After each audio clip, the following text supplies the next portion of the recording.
Today, we're here to talk about the future of the game we all know and love, Mirror's Edge Catalyst.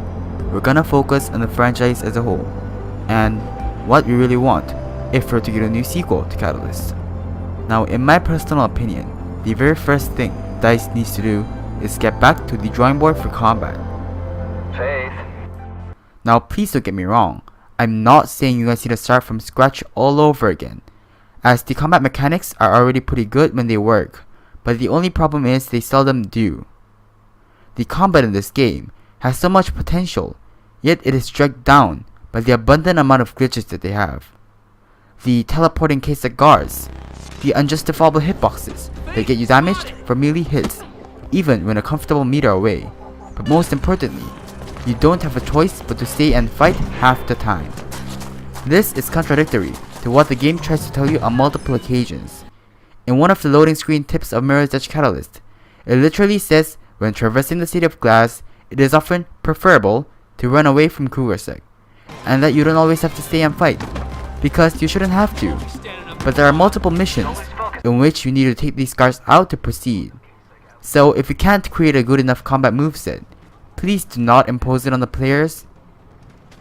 Other minor shortcomings in terms of combat include traversal drone takedowns never working.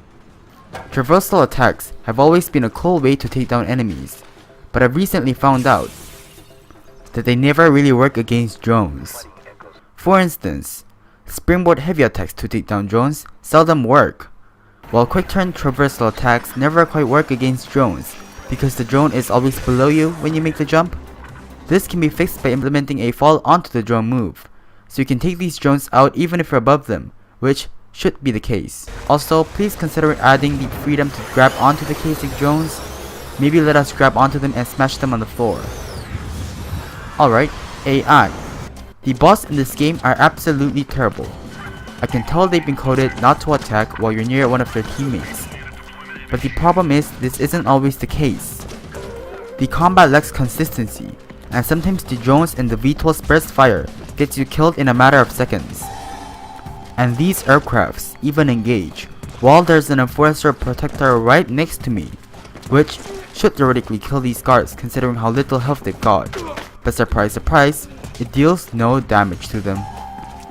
You know what, enough about combat. Let's talk about what kind of improvements we want in the free running aspect, which is the main reason why people still play these Mirror's Edge games.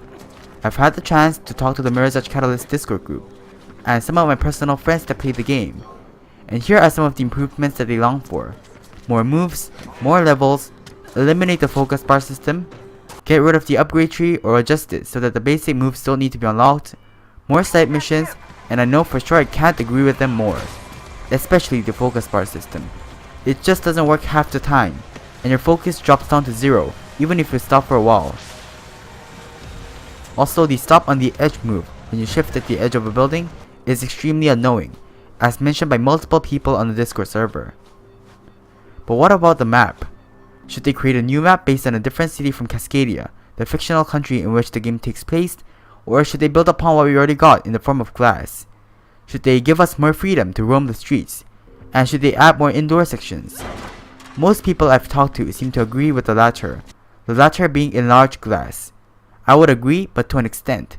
Why have only glass when they can add story missions set elsewhere, like what they did with the Sky City and the Shard in the final mission? But that would mean they need to create a linear city just for a few story missions, which would increase the size of their game files dramatically and also require a lot of work. There's something we haven't talked about yet, and it's multiplayer. I personally think an online multiplayer version of Catalyst would work great after the story mission. I'm not sure as to whether or not they can add it in so that you can play it starting from the beginning, but I feel like it's not gonna work, story-wise. Maybe have it so that once you finish the game, you can play with our friends. This way we would have more things to do in free roam in general, and it would be adding a little flair to the game. Having co-op data grabs, co-op case alert runs, and maybe even add a story mission in which you have the option to get a friend to play with. Overall, these suggestions are based on the far-fetched assumption that they do come up with a third Mirror's Edge title. Also, what should the name be? One idea for the name of a third installment in the franchise is Mirror's Edge Freefall. I personally think this name is a great idea, and it's gonna work. Speaking of ideas from the player base and the community, there is a website that a friend of mine has sent me on Discord, containing some ideas for a sequel, in which Faith is now in a different city in Cascadia entirely. It's a very interesting read, so feel free to check it out. I'll be sure to put it in the descriptions down below. Thanks for watching. Be sure to check out my other Catalyst videos. A first Mirror's Edge video is coming up real soon, so don't forget to subscribe, and I'll catch y'all in the next one. Peace, guys.